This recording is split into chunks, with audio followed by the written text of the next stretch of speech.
फलन या संबंध, फलन या फंक्शंस के बारे में हम बात करते हैं। फलन एक संबंध ही है जिसे हम किसी तरीके से, किसी और तरीके से परिभाषित कर सकते हैं। संबंध और फलन में क्या फर्क होता है यह भी हम देखेंगे।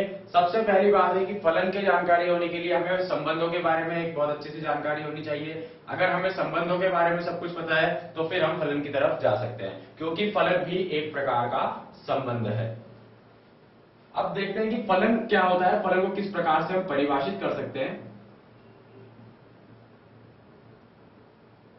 फलन की परिभाषा अगर हम लिखना चाहें तो दो समुच्चयों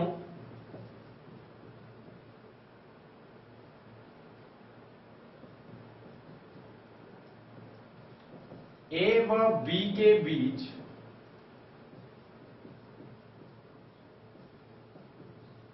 कोई संबंध f फलन कहलाएगा यदि a के प्रत्येक अवयव का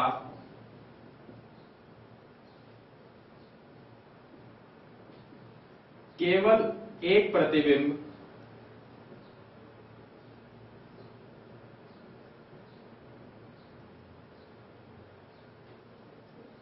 B में हो। यानी कि हम देखेंगे कि A और B के बीच में एक संबंध है। सबसे पहली बात, उस संबंध को हम F से दर्शाते हैं। अब ये जो संबंध F है ये फलन कहलाएगा। कब कहलाएगा? जब A के प्रत्येक अवयव का B में कोई ना कोई प्रतिबिंब जरूर हो और वो केवल और केवल एक ही प्रतिबिंब हो। जिस तरीके से अगर हम शीशे के सामने खड़े होते हैं तो हमारा एक शीशे में केवल एक प्रतिबिंब बन सकता है, एक साथ दो प्रतिबिंब नहीं बन सकते।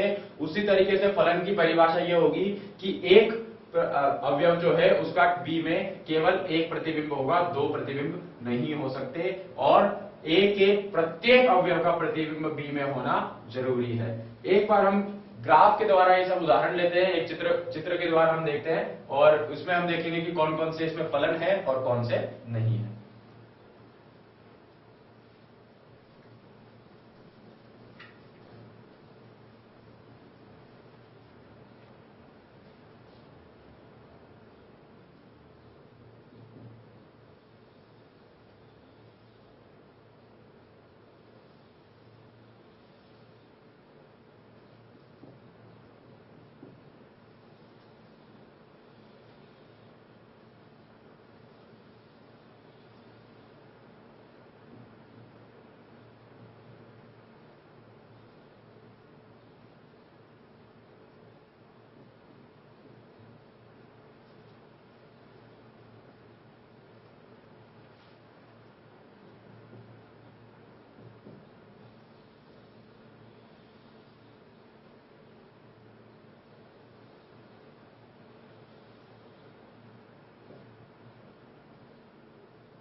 अब हम यहां पर इनके बीच में संबंध बनाते हैं। माना ये एक संबंध F से परिभाषित किया जाता है।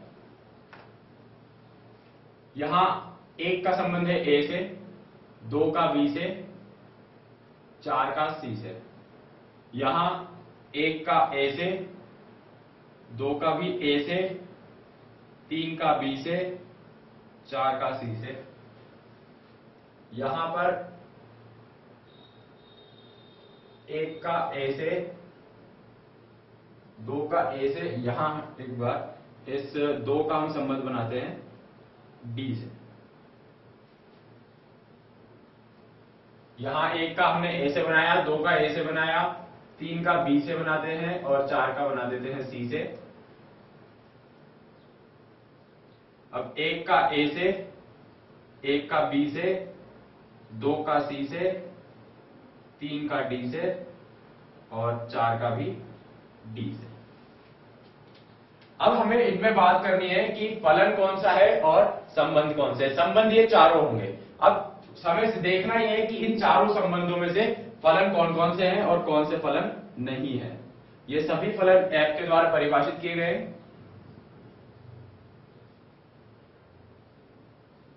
तो फलन की परिभाषा सबसे पहले क्या कहती है कि a के प्रत्येक अवयव का प्रतिबिंब b में होना चाहिए। देखते हैं क्या a के प्रत्येक अवयव का प्रतिबिंब b में है। यहां देखें तो 1 का है, 2 का है, 4 का है, लेकिन 3 का नहीं है। तो 3 का अगर प्रतिबिंब नहीं है तो ये एक फलन नहीं हो सकता। तो ये पहला वाला फलन नहीं है। तो हम यहां लिख सकते हैं कि ये एक फलन नहीं होगा।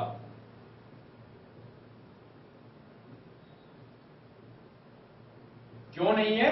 क्योंकि यहां पर इस 3 का तो कोई प्रतिबिंब ही नहीं है। और हमारी फलन की परिभाषा कहती है कि अगर a और b के बीच में कोई संबंध है तो वो फलन तभी कहलाएगा जब हर एक अवयव का एक ना एक प्रतिबिंब वहां हो। तो पहला फलन नहीं है। दूसरे में चलते हैं। 1 का a से है, 2 का d से है, 3 का b से है, 4 का c से है। प्रत्येक अवयव का एक प्रतिबिंब है और प्रत्येक अवयव केवल और केवल एक अवयव से जुड़ा हुआ है, इसलिए हम कह सकते हैं कि ये एक फलन है। तो ये एक फलन होगा। क्यों होगा? क्योंकि इसमें प्रत्येक अवयव का प्रतिबिंब भी विद्यमान है और प्रत्येक अवयव का केवल और केवल एक प्रतिबिंब यहां पर है, इसलिए ये एक फलन होगा। तीसरे पर चलें। यहां पर 1 का संबंध a से, 2 का भी संबंध a से, 3 का b से, 4 का c से। यहां इधर d अकेला है। हमें उधर नहीं देखना। अगर उधर कोई अकेला रह भी जाता है तो कोई जरूरत नहीं है, यानी कि हो सकता है कि इधर कोई खाली रह जाए, उससे फलन पर कोई फर्क नहीं पड़ता, लेकिन इधर कोई खाली नहीं रहना चाहिए। तो 1 और 2, दो जनों का 1 से संबंध है, 3 का b से है, 4 का c से। क्या दो जनों का 1 से संबंध हो सकता है? हो सकता है। क्यों? क्योंकि हम एक उदाहरण लेकर देखें कि अगर हमारे पास एक फलन fx है, वो x स्क्वायर के द्वारा परिभाषित किया जाता है। अगर हम x में प्लस का 3 रखें तो ये 9 आएगा, और अगर हम x में माइनस का 3 रखें तो भी ये 9 आएगा। यानी कि दो अलग अलग मानों के लिए एक मान आ सकता है। तो दो अलग अलग मानों के लिए एक मान यहां पर है, इसलिए ये भी एक फलन होगा।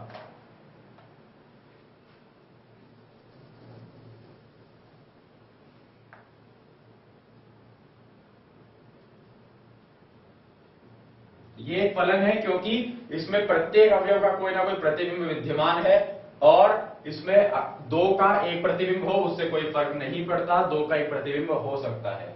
चलते हैं चौथे और आखिरी पर। यहां देखें तो 1 2 से जुड़ा हुआ है, 2 का है, 3 का भी है, 4 का भी है। प्रत्येक का प्रतिबिंब स्थित है। लेकिन यहां 1 के दो प्रतिबिंब, किसी एक अवयव के 2 प्रतिबिंब नहीं हो सकते। क्यों नहीं हो सकते? फिर से फलन का एक एग्जांपल लें कि एक fx है और ये 2x प्लस 3 के द्वारा परिभाषित किया जाता है। क्या ऐसा हो सकता है कि हम इसमें x की जगह पर 1 रखें और 2 अलग अलग मान आ जाए? ऐसा कभी भी नहीं हो सकता कि हम x की जगह पर 1 रखेंगे तो ये 2 और 3 5 आ जाए और कभी एक 6 भी आ जाए। ऐसा नहीं हो सकता। इसलिए किसी एक के 2 प्रतिबिंब नहीं हो सकते, इसलिए ये एक फलन नहीं हो सकता।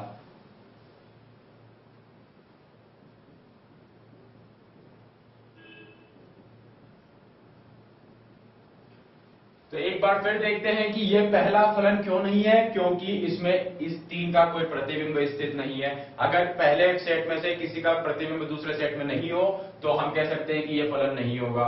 यहां देखते हैं प्रत्येक का एक ना एक प्रतिबिंब स्थित है, इसलिए ये एक फलन होगा। यहां देखें प्रत्येक का एक प्रतिबिंब स्थित है, इसके 2 प्रतिबिंब है, कोई बात नहीं, 2 प्रतिबिंब, 2 लोगों का एक ही प्रतिबिंब हो सकता है, इसलिए यह फलन होगा। यहां 1 के 2 प्रतिबिंब स्थित है, 1 के 2 या 2 से ज्यादा प्रतिबिंब नहीं हो सकते, इसलिए यह फलन नहीं होगा।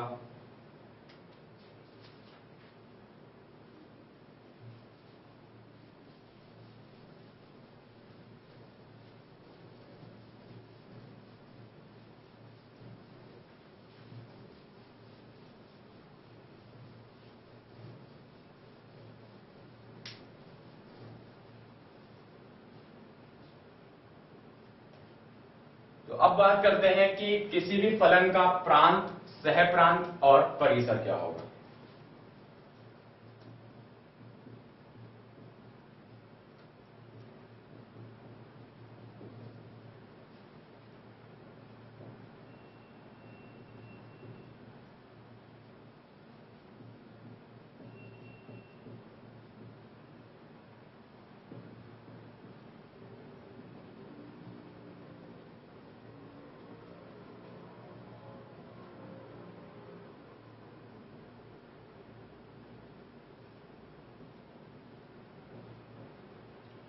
डोमेन यानी कि प्रांत, रेंज यानी कि परिसर और कोडोमेन यानी कि सहप्रांत।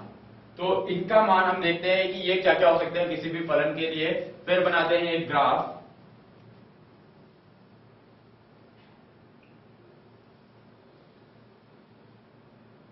एक, दो, तीन, चार यहां पर है। यहां है A B C D E. एक का संबंध ए से, दो का भी ए से, तीन का सी से, चार का डी से। किसी भी फलन का प्रांत अगर हम बात कर रहे हैं सेट ए और सेट बी की, ये हमारे पास सेट है ए और ये है हमारे पास सेट बी। तो सेट ए से बी के बीच में अगर कोई संबंध है और हम कहते हैं कि क्या ये फलन है, हाँ ये फलन हो सकता है, क्योंकि एक, दो, तीन, चार इन चारों अवयवों का कोई ना कोई प्रतिबिंब यहां पर है। इन दो का एक प्रतिबिंब है, कोई बात नहीं, ये फलन हो सकता है। अब ये एक फलन है, तो बात करें इसके प्रांत की। सेट ए का प्रत्येक अवयव इसके प्रांत में आएगा, यानी कि ये पूरा सेट इसका प्रांत कहलाता है। क्योंकि हम कहते हैं कि जिसका संबंध बनता है वो प्रांत होता है। संबंधों के बारे में अगर हम बात करें, हमने पढ़ा था कि संबंध का प्रांत क्या होता है। संबंध का प्रांत वह होता है जो पहले सेट में जिस जिस अवयव का संबंध बने किसी ना किसी से, वो उसके प्रांत में आते हैं। और यहां तो हम कहते हैं कि प्रत्येक का संबंध बनना चाहिए, इसलिए ये पूरा का पूरा सेट ही प्रांत में आ जाएगा, इसलिए ये कहलाएगा किसी फलन का प्रांत। यहां ये पूरा सेट जिसके अंदर हम प्रतिबिंब बना रहे हैं, ये कहलाएगा इसका सहप्रांत। और ठीक संबंधों की तरह जिस तरह से इनका जिन जिन से संबंध बन रहा है, केवल वो परिसर में आएंगे, यानी कि परिसर में केवल वो सेट जिनका संबंध बन रहा है, यानी कि ए, सी और डी। जिनका संबंध नहीं बन रहा वो सहप्रांत में तो रहेंगे, लेकिन वो परिसर में नहीं आ सकते। परिसर में केवल वो आएंगे, रेंज में केवल वो आएंगे जिनका संबंध बन रहा है। ए को हम कहेंगे कि ये एक का प्रतिबिंब है, ये जो ए है ये इस एक का प्रतिबिंब है, और एक इस ए का पूर्व प्रतिबिंब है, इसे हम कहेंगे पूर्व प्रतिबिंब। यानी कि हम लिख सकते हैं कि ए जो है एक का प्रतिबिंब है और एक इस ए का पूर्व प्रतिबिंब है,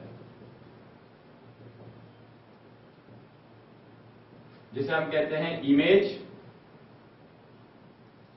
या प्री इमेज। प्रतिबिंब यानी इमेज और पूर्व प्रतिबिंब को हम कहेंगे प्री इमेज।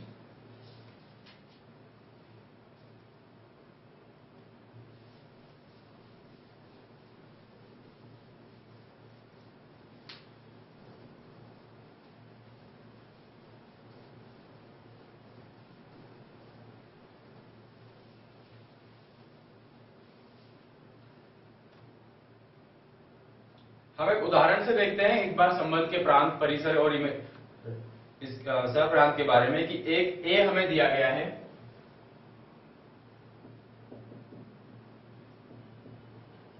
-2, -1, 0, 1 और 2। एक बी हमें दिया गया है 0 से लेकर 6 तक, 0, 1, 2, 3, 4, 5, 6।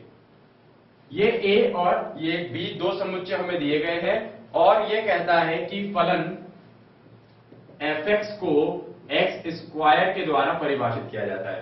ए व बी के बीच में जो फलन है वो fx बराबर x² के बीच में से परिभाषित किया जाता है, यानी कि फलन a से लेकर b तक परिभाषित किया जाता है fx बराबर x स्क्वायर के द्वारा। तो अब हम देखते हैं कि जब हम fx में माइनस का 2 रखेंगे, यानी कि f में माइनस का 2 रखते हैं तो मान आता है 4, f में माइनस का 1 रखते हैं तो मान आता है 1, f में 0 रखते हैं तो मान आता है 0, f में हम 2 रखते हैं तो मान फिर से आ जाता है 4, f में रखते हैं 1 तो मान आ जाता है 1, और f में बस हमारे पास केवल माइनस 1 माइनस 2 0 और 1 2 थे, 5 मान थे, पांचों से हमारे पास मान आ गए। अब हम बात करें प्रांत की। तो जैसा कि हमने कहा कि जब फलन के प्रांत के बारे में बात करेंगे तो पहला सेट पूरा आ जाएगा, क्योंकि इसमें प्रत्येक का हमें संबंध बनाना होता है। तो प्रत्येक का हमने संबंध बनाया, इसलिए ये पूरा प्रांत में आएगा, यानी -2 -1 0 2 और 1।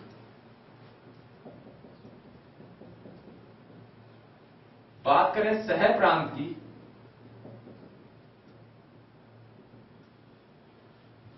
तो ये पूरा बी सेट जिसके अंदर हम प्रतिबिंब ढूंढ रहे हैं हमारे, वो पूरा बी सेट सह प्रांत कहलाता है, यानी कि 0 1 2 3 4 5 6। और अब परिसर, जो जो प्रतिबिंब हमें मिले वो कहलाएंगे परिसर। कौन कौन से प्रतिबिंब हमें मिले हैं? 4 1 0 4 1, यानी कि केवल 0 1 और 4, केवल इनका संबंध बन पाया, इसलिए ये परिसर में आए। प्रांत सभी का संबंध बनाना है, इसलिए वो पूरा प्रांत रहेगा। सह प्रांत ये पूरा सेट, और परिसर में 0 1 और 4, क्योंकि जो प्रतिबिंब हमें मिले हैं केवल वही परिसर के अंदर आ सकते हैं।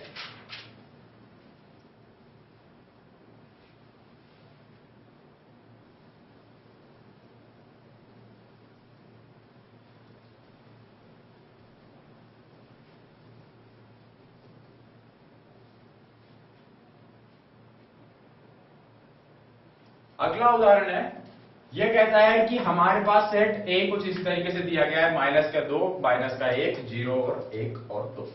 यह हमें सेट ए दिया गया है, और जो फलन है, फलन f, वो a से z में परिभाषित होता है।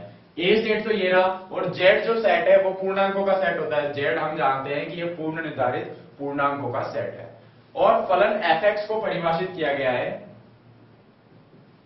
फलन fx को परिभाषित किया गया है x स्क्वायर -2x -3 के द्वारा। तो a सेट ये रहा, संबंध जो बनेगा a से लेकर z में बनेगा, यानी कि उधर जो सेट होगा वो पूरा सह प्रांत जो होगा वो पूरा z होगा, यानी कि पूर्णांकों का पूरा सेट। और ये fx हमारे फलन इस तरीके से परिभाषित है। हमें निकालना है पहले तो f का परिसर। f का परिसर हम निकाल कर लाते हैं। तो f का परिसर हमें निकाल कर कैसे लाना होगा कि a का इस संबंध के अनुसार z से संबंध बनाकर देखते हैं। यानी a के मान जब हम रखते हैं, a में से मान निकालकर जब हम इस फलन में रखते हैं, तो जो भी मान आए वो z में आना चाहिए, यानी कि इंटीजर्स यानी पूर्णांकों में आने चाहिए। देखते हैं कैसे हो सकता है कि fx में जब हम f -2 रखें, और तो ये आएगा -2 का स्क्वायर और -2 गुणा -2 -3, ये बराबर होगा 4 + 4 -3, यानी कि 5 के। -1 रखेंगे हम, जब हम -1 रखते हैं तो ये -1 का स्क्वायर -2 गुणा -1 और -3, तो ये हुआ 1 + 2 -3, यानी कि 0। जब हम रखेंगे f बराबर 0 तो ये आ जाएगा -3। f बराबर 1 रखने पर 1 -2 -3, यानी कि 1 -2 बचा -1 और ये हो गया -4। f में 2 रखें अगर, तो f में 2 रखने पर ये हो जाता है 4 -4 -3, यानी -3। तो हम देख सकते हैं कि प्रत्येक मान रखने पर -2 -1 0 1 और 2 रखने पर जो मान हमें मिले वो सभी पूर्णांक है। 5 ये भी एक पूर्णांक, -3 भी एक पूर्णांक है, -4 भी एक पूर्णांक है और -3 भी एक पूर्णांक है। तो हमें मिले प्रत्येक जगह पर एक एक पूर्णांक, यानी कि ये z में जा रहे हैं। z इंटीजर्स का सेट हमें दिया हुआ है कि a से जो संबंध बन रहा है वो z में बन रहा है। तो हम देख रहे हैं कि हाँ वो बन सकता है क्योंकि ये सभी पूर्णांकार हैं। तो अब हमें ज्ञात करना है इसका परिसर। तो परिसर क्या होगा पूर्णांकों में से कि उस जेड सेट में से जो जो प्रतिबिंब हमें मिल पाए केवल वो उसका परिसर कहलाएंगे। और कौन कौन से प्रतिबिंब हमें मिले? 5, 0, -3, 4 और -3। तो परिसर हो जाएगा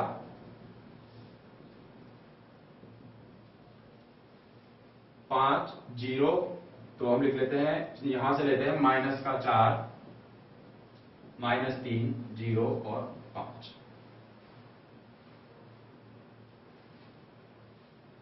ये मिला हमें परिसर, क्योंकि हमने जो संबंध हमें दिया गया है वो ये कहा है कि ये तो आपके पास ए है, ये आपके पास जेड है। ए में आपके पास केवल -2, -1, 0, 1 और 2 है, और जेड में आपके पास पूरे पूर्णांक है, यानी कि आपके पास माइनस के इंफिनिटी से लेकर प्लस के इंफिनिटी तक के सभी मान यहां पर आते हैं। तो संबंध किस किस में से बन रहा है? ये पूरा सह प्रांत है, ये पूरा प्रांत है, लेकिन इनमें किन से संबंध बन रहा है? केवल उस पूरे माइनस इंफिनिटी से लेकर इंफिनिटी तक के जो हमारे पास है वैल्यूज, उसमें से केवल 5, 0, -3, -4 और -3 से ही संबंध बन पा रहा है, इसलिए ये कहलाएंगे परिसर और बाकी सब रह जाएंगे सह प्रांत में। तो ये हमने ज्ञात किया पहले एफ का परिसर।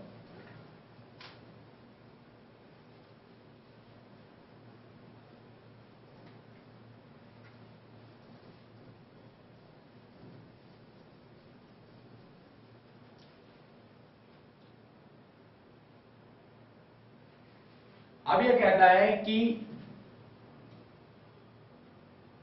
6 का पूर्व प्रतिबिंब ज्ञात करो।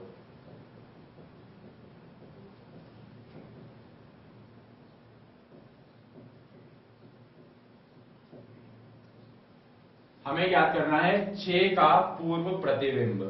तो 6 का पूर्व प्रतिबिंब ज्ञात करने के लिए हम क्या कर सकते हैं कि हमारे पास मान लेते हैं कि fx में कोई x मान रखने पर 6 आता है, और x की जगह पर है x² -2x -3 बराबर 6। तो अब हमें एक ऐसा मान ज्ञात करना है यहां से x का जो इस पूरे समीकरण को संतुष्ट कर सके। तो हम कह सकेंगे कि x का वो मान उस 6 का पूर्व प्रतिबिंब होगा।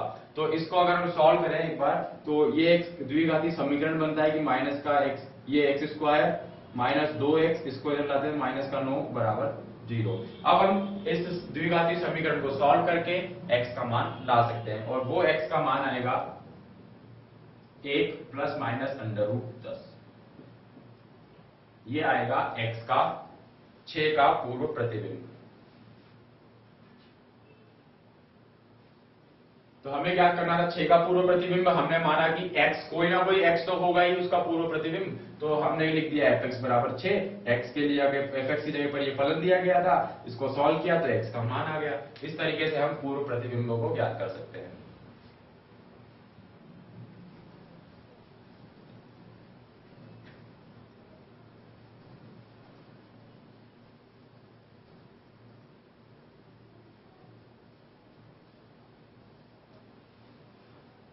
अगले उदाहरणों से पहले एक और चीज के बारे में बात करते हैं, वो है इक्वल फंक्शंस, यानी कि समान फलन। समान फलन क्या होंगे?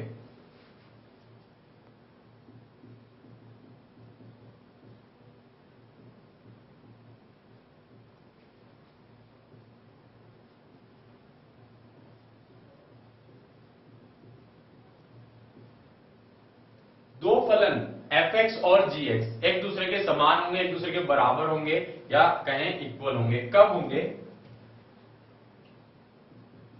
यदि दो फलनों fx व gx में f का प्रांत बराबर हो g का प्रांत। अगर इस फलन में f का प्रांत और g का प्रांत बराबर हो, f का सह प्रांत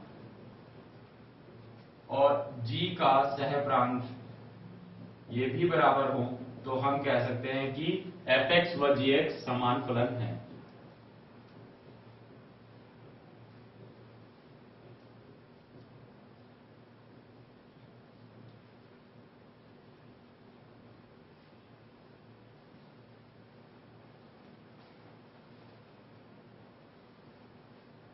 एक उदाहरण देखते हैं समान फलनों पर। यह उदाहरण कहता है कि एक फलन f(x) बराबर है 2x² माइनस 1 और एक फलन gx जो है वो gx हमें दिया गया है 1 माइनस 3x। अब यह कहता है कि f(x) व gx समान फलन है, तो x का मान ज्ञात करो।